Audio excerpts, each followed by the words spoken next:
बऱ्याच वेळा तुम्ही अशी ॲडव्हर्टाईज बघितली असेल की म्युच्युअल फंड सही आहे. मग म्युच्युअल फंड सही असं का म्हणतात? पहिली गोष्ट म्हणजे इन्व्हेस्टमेंटच का करायची, इन्व्हेस्टमेंटचे काय फायदे असतात आणि म्युच्युअल फंडमध्येच काय इन्व्हेस्टमेंट करायची असं का म्हणतात. तर आजच्या व्हिडिओमध्ये आपण समजून घेऊया की इन्व्हेस्टमेंट म्हणजे काय असतं, म्युच्युअल फंड म्हणजे काय असतं, म्युच्युअल फंडमध्ये इन्व्हेस्टमेंट केल्याचे काय फायदे आहेत, काय तोटे आहेत, आणि जर का तुम्ही सुरुवात करताय इन्व्हेस्टमेंट करायला तर तुम्ही कोणत्या म्युच्युअल फंड्समध्ये इन्व्हेस्टमेंट केली पाहिजे. तर हा व्हिडिओ शेवटपर्यंत नक्की बघा.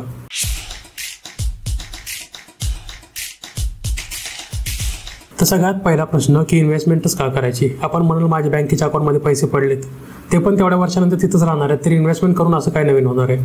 तर जेव्हा तुम्ही तुमचे पैसे बँकेच्या अकाउंटमध्ये ठेवता, जे सेव्हिंग्ज अकाउंटमध्ये असतात, त्याच्यावरती तुम्हाला वर्षाला 4 ते 5% इंटरेस्ट मिळतो.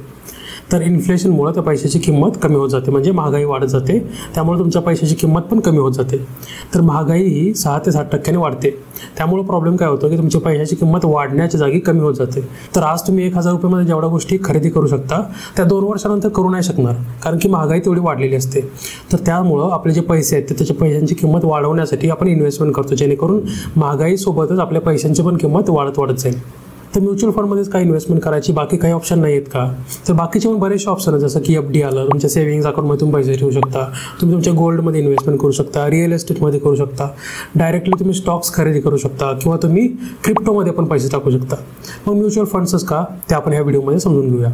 तर आता आपण म्युच्युअल फंड समजून घेण्याच्या आधी हे समजून घेऊया की नक्की इन्व्हेस्टमेंटमध्ये काय फॅक्टर्स असतात. कोणतीही इन्व्हेस्टमेंट असो, तुमची रिअल एस्टेट असो, सोनं असो, किंवा तुमचं काही FD असो, किंवा सेव्हिंग्ज अकाउंट असो, त्यामध्ये 3 फॅक्टर असतात. पहिलं असतं की रिस्क, दुसरं असतं रिवॉर्ड, आणि तिसरं असतं टाईम. आता तुमची जेव्हा पण तुम्ही इन्व्हेस्टमेंट करता त्यामध्ये जर का रिस्क जास्त असेल तर तुम्हाला रिवॉर्ड पण जास्त मिळतो. रिवॉर्ड म्हणजे रिटर्न्स पण जास्त मिळतात. जर का तुमच्या इन्व्हेस्टमेंटमध्ये रिस्क कमी असेल तर तुमचं रिटर्न पण कमी मिळणार. तर आता आपण समजून घेऊया की म्युच्युअल फंड म्हणजे नक्की काय आहे. आता म्युच्युअल फंड म्हणजे काय असतं की एक ॲसेट मॅनेजमेंट कंपनी असते, जे प्रत्येकाकडनं थोडे पैसे घेतात. समजा तुमच्याकडनं 500 घेतले, माझ्याकडनं 500 घेतले, अजून एखाद्याकडनं 500 घेतले, आणि हे सगळे पैसे गोळा करून ते एखाद्या ॲसेटमध्ये इन्व्हेस्ट करतात.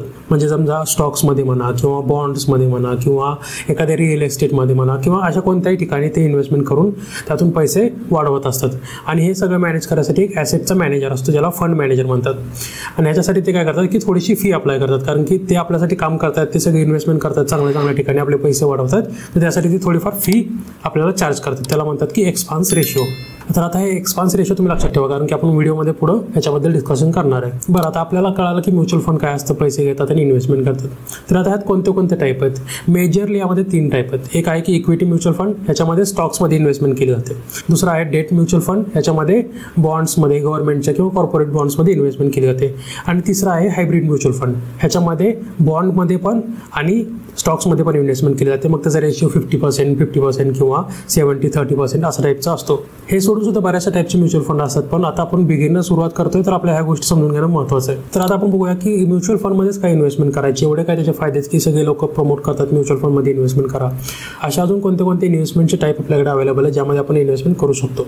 एक टोटल 6 टाईप आहे ज्यामध्ये आपण इन्व्हेस्टमेंट करू शकतो. पहिला आहे सेव्हिंग्ज अकाउंट, त्यामध्ये तुमचे पैसे तुम्ही ठेवता, त्यामुळे तुम्हाला 4 ते 5% इंटरेस्ट मिळतो.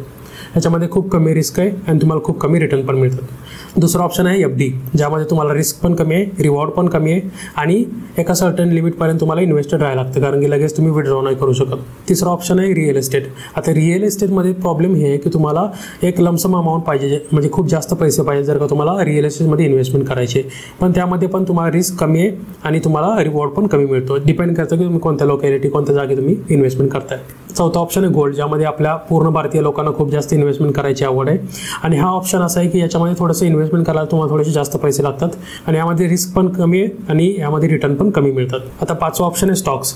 बरेचसे लोक स्टॉक्समध्ये इन्व्हेस्टमेंट करतात, पण प्रॉब्लेम असा आहे की जर का तुम्हाला बरोबर चांगला टाईपचा स्टॉक निवडायचा असेल तर तुम्हाला जास्त नॉलेज असायला पाहिजे की बाबा कोणत्या स्टॉक्समध्ये जायचं, कोणत्यामध्ये इन्व्हेस्टमेंट करायची, कधी विकायचा, कधी घ्यायचा, ह्या सगळ्या गोष्टी करण्यासाठी खूप जास्त नॉलेज पाहिजे. आणि 6वा ऑप्शन आहे क्रिप्टो.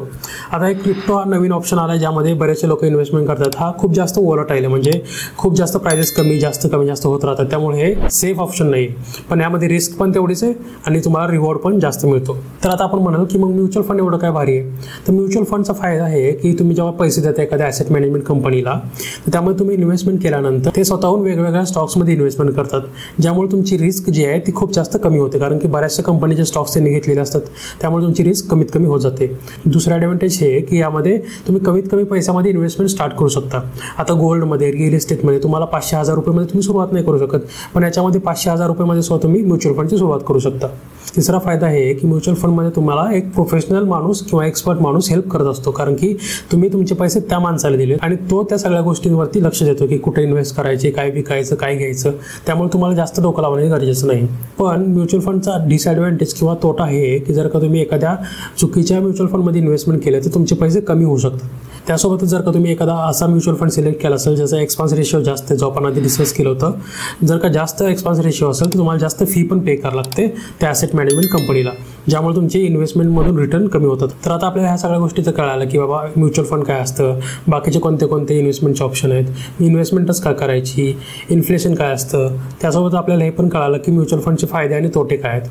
तर आता आपण हे बघूया की जर का तुम्ही नवीन सुरुवात करता इन्व्हेस्टमेंट करायला, तर कोणत्या कोणत्या म्युच्युअल फंडमध्ये तुम्ही इन्व्हेस्टमेंट केली पाहिजे.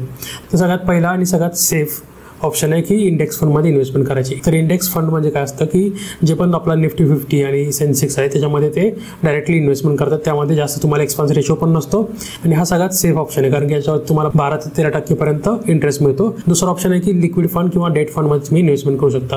आता लिक्विड फंड म्हणजे काय, जेव्हा तुम्हाला अर्जंट करायचं असते, तुम्हाला पैसे माघारी लवकर मिळवण्याची, आणि सगळ्यात सेफ पण ऑप्शन आहे, कारण की तुम्हाला जेव्हा पाहिजे तुम्ही विड्रॉ करू शकता आणि तुम्ही ते पैसे माघारी मिळवू शकता. आणि डेट फंड म्हणजे काय असतं की जे गव्हर्नमेंटचे बॉन्ड असतात किंवा कॉर्पोरेट बॉन्ड असतात त्यामध्ये इन्व्हेस्टमेंट केले असते, त्यामुळे हा पण एक सेफ ऑप्शन असतो. जर का तुम्ही नवीन सुरुवात करता तर इंडेक्स फंड, डेट फंड आणि लिक्विड फंड या तीनमध्ये तुम्ही इन्व्हेस्टमेंट करून तुमची सुरुवात करू शकता. जर का तुम्हाला व्हिडिओ आवडला असेल तर व्हिडिओला लाईक करा. जर का तुम्हाला काही डाऊट असेल तर मला कमेंटमध्ये नक्की विचारा, मी त्याचा आन्सर करेन. आणि चॅनलला सबस्क्राईब करायला विसरू नका. Thank you for watching. Stay curious. Bye bye.